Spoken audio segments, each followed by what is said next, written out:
Welcome to the One Question Leadership Podcast. This is Will Baggett with Executive Image, the industry leader in professional presence training, committed to helping you look the part and act the part to become the part. Visit us on the web at www.execimage.org.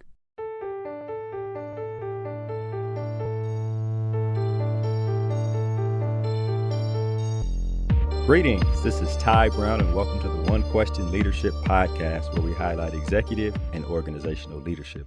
Our guest today is Shawn Jones. Shawn is the Director of Athletics at Henderson State University. Greetings, Shawn. Thanks for joining us. Ty, thanks for having me on. I appreciate it.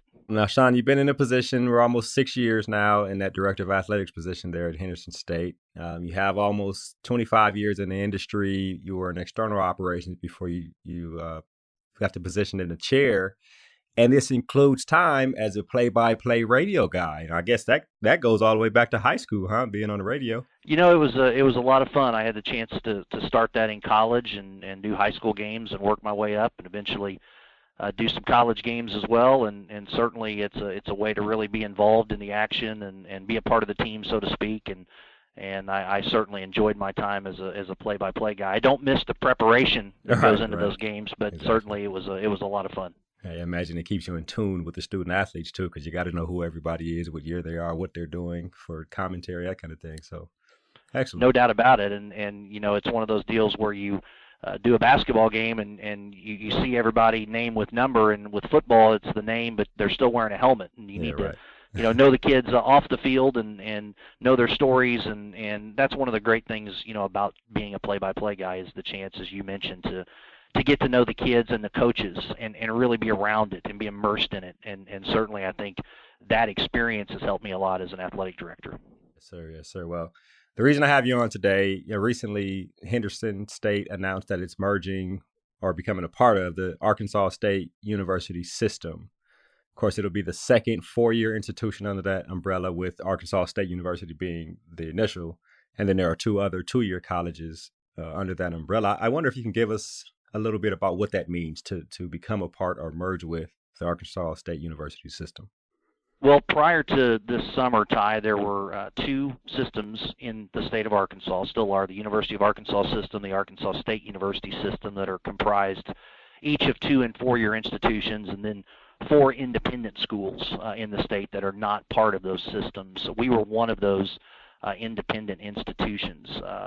There were some situations that occurred at Henderson State that prompted the governor of Arkansas to ask Arkansas State University to provide some oversight, and I know I'll go through some of that a little bit more later as we visit, but had a chance then to start working with Arkansas State University's system staff, and they provided some oversight and direction, particularly in the financial areas, governmental relations areas, executive support as well. And so what we've learned is we've gone through this process now of becoming a part of their system is the benefits of that, I guess you'd say, second layer of oversight, and also strength in numbers, and the opportunities that you have when you're part of not just one institution of 3,600 students, but to have 7, 8 institutions together, and the economies of scale and efficiencies of business that brings together and brings to bear for your university can be a real positive. And I think we've started to see that as this process has quickly evolved beginning this past summer. Right, it's interesting. I wonder, when you start talking about it, start seeing a solution on the horizon, what were your initial thoughts as an athletics director, and at what point did athletics become a part of that conversation? Well, kind of as I mentioned earlier, Ty, I think you first have to go back to July when we had our leadership change, and Governor Hutchinson, the governor of the state of Arkansas, asked Dr. Chuck Welch, who's the chancellor of the ASU system, to assist Henderson through the transition, providing that support I mentioned. And I've known Dr. Welch for about 10 years, and I've been incredibly impressed with him personally and professionally since that time. And I think it's important to point out he had served as Henderson's president prior to becoming chancellor of the Arkansas State University system. So he understood our campus. He understood NCAA Division II athletics very well from his time here. And then also I've worked with their system vice president for governmental relations, Shane Broadway. He was the director of the Arkansas Department of Higher Education. So there was an incredible sense of comfort knowing that while Henderson had some short-term challenges that had to be met, that we were in very good hands in this interim period. And so then since that process, I've had a chance to work with other folks in their system, their CFO and Executive Vice President, Julie Bates. And as you start to work with these people, you really felt that ASU's system had Henderson's back and that they were really committed to helping our institution become stronger. And they're also, quite honestly, just great people to work with. Very professional, but fun to be around, hardworking, but don't take themselves too seriously, yet very serious when it comes to the business at hand. You know, just those people you click with. We have an acting president, Elaine Kneebone, who was appointed to that position in mid-July here on our campus. You know, she's done a tremendous job for all of us, being very open and transparent, no matter what position you're in on our campus, really from the minute when she was named the acting president in July. So she's kept everyone in the loop as the process has unfolded. And then I'm very fortunate to be a member of the executive team here, so I've had a seat at the table as this has evolved from, you know, agreeing to support our campus to seeing the positive impact that support has made to eventually our key decision makers seeing the value of joining the system. And then, of course, as you guys knew a couple weeks ago, ultimately our Board of Trustees has now made the recommendation to move towards joining the Arkansas State University system. Right, and you talk about interim president changing leadership and also knowing the chancellor over the whole system. Talk to me about your communication from an athletic standpoint. Like, do you provide some input? Well, I think this obviously can help us from a resource standpoint and from a knowledge-based standpoint, but now you're talking to an interim president who sounds like she's pretty adept at what she's doing. Tell me about that whole, you're learning a new communication with someone new, you know, over the past 5 or 6 months, and then you're also talking about the big changes that are happening with the school as a whole. Sure, it's a change in structure, no doubt. I mean, you go from reporting to a president who reports to a board, who, as we move through this interim process, you're reporting to a different president that is in essence working with, at this point, soon to report to a chancellor of a system who reports to a different board, yet our board is still intact. So, you know, communication, it's paramount, as we talk about so often in athletics and any business. It's communication. And, you know, Elaine Kneebone, our acting president, she's been our general counsel. I've worked with her very closely the 6 years I've been here. Great colleague, hard worker, loves this place, but has a real, you know, knowledge base of the institution, but also is again very open and transparent. And so keeping her in the loop, informing her of things that occur in athletics, although she has a strong background, you kind of alluded to it, just from being the general counsel and being a supporter and a fan and being around our kids, she knows it. But just explaining, you know, the NCAA things, the conference obligations that a president have to her. But the other thing Elaine has done has allowed me to, you know, communicate with our system chancellor, Dr. Welch and Julie Bates, you know, our executive vice president and CFO, and Shane Broadway, the VP for Government Relations, and others when we've needed to. You know, you go to a new president in this situation and say, hey, what about this? And sometimes Elaine says, this is what we should do. But sometimes she says, why don't you run that by Dr. Welch? And so really it just brings to bear more resources, you know, more folks who understand the industry, the business. And there have been some great examples where I've been able to get some things accomplished with Elaine and also with Dr. Welch and others, and just great advice and counsel on things that we can do, and also have had a chance to sit with all of them as a member of the executive team and explain who we are in athletics here at Henderson State right now, and our successes, our challenges, our opportunities, our vision. So it's been busy, but it's been positive because it's just allowed us to communicate with a lot of different people and explain who we are, what we're doing, and why we're doing it. Yeah, and I'd imagine your background, external operations, resources, right, or something that you emphasized heavily when you were at Central Missouri. You come in as a director of athletics, resources, meaning not just financial, right? Resources across the board, knowledge, everything that you're talking about here in terms of what this is doing for Henderson State.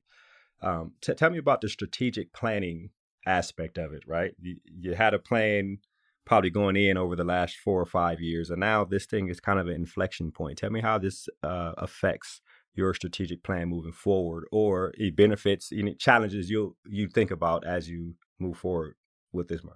You know, I think it pairs with what I was discussing earlier, because we've got an additional level of experienced leadership now to discuss large-scale ideas and strategic priorities with, and these folks have a tremendous background in understanding athletics. Dr. Welch, he served as a Division II president right here at Henderson. He was the president here when we joined the Great American Conference, when the league was formed. But now for the last 8 years, he's been the chancellor of a system that includes an outstanding Division I program in the Sun Belt Conference at Arkansas State University. And his executive staff, of course, works closely to support that campus and that athletic department.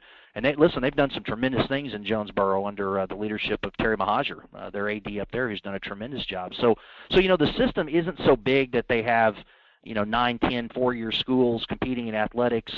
They have a Division I 4-year in A-State. They're going to have a Division II 4-year in Henderson State, and then they have a 2-year school that competes in junior college basketball in ASU Mid-South. So the system team is experienced at all levels, basically managing intercollegiate athletics, and as opposed to some systems where maybe you're just a page in the budget book and you don't even know the people. It's still very personal and direct support from those folks who understand what your specific athletic department brings to the table. And going back really a question ago, I've already seen an impact from a strategic planning standpoint. There's a couple things I'd love to tell you that we've got in the works. I just can't release them yet, but they involve a lot of planning. They involve, a lot of details where an AD needs support. And I've been able to utilize our resources on campus, but also go to the system and say, why don't you call this person? Here's someone I know.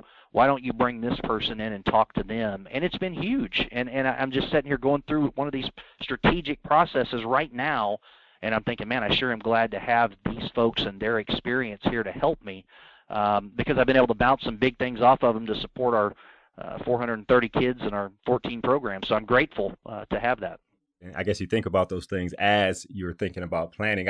You and I probably need to get on the phone again and have another conversation once you can release those things, so we can talk about your thought process in now that things are, for lack of a better word, enhanced, how you create and move forward with your strategic plan. I'll ask one more question for you here, Shawn, before we go. We talk about the impact on athletics and talk about the standing and how you think it will affect your standing, because now you talk about more resources in the Great American Conference and actually Division II as a whole.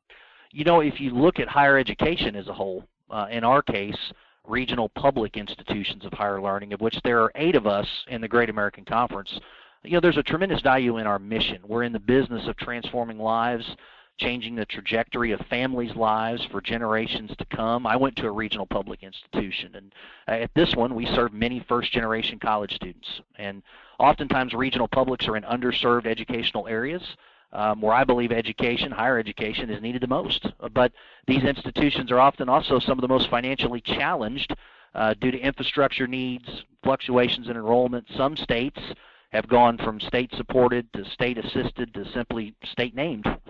And we're fortunate in Arkansas to have outstanding support for higher education from our governor and legislature, because I think they really understand the value of higher education to those we serve. And that's really how ASU's system ended up here supporting us in the first place, because of the value of this institution to the state, knowing that we serve 67% first-generation college students. But as institutions continue to compete for support, I think the question I would ask is, would you rather be a small, independent regional public, or be the same important regional public operating with a higher degree of autonomy, but you're part of a larger system and the political strength that brings to bear in terms of decisions that are made that can have a positive effect across all corners of the state due to being part of a system that's across the entire state and not just in one corner.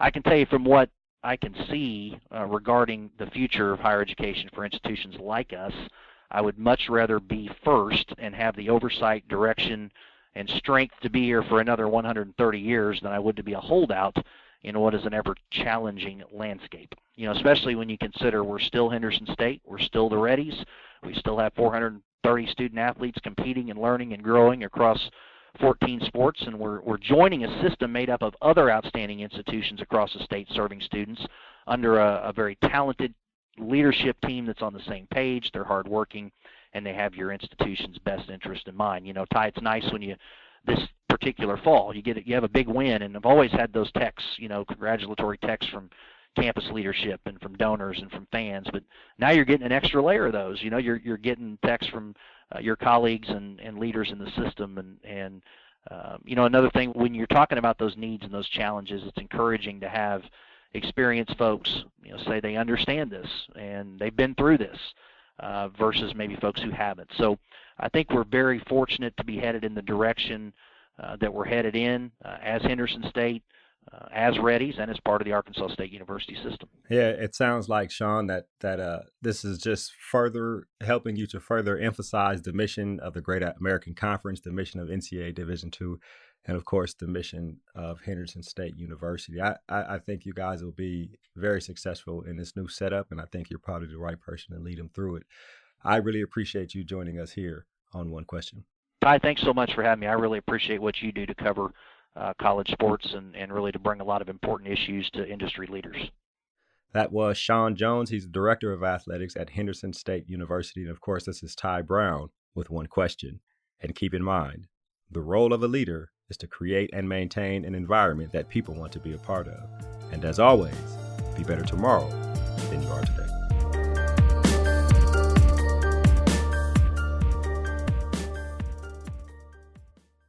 This episode of the One Question Leadership Podcast is produced by Spades Media Group, solving problems using creative leadership.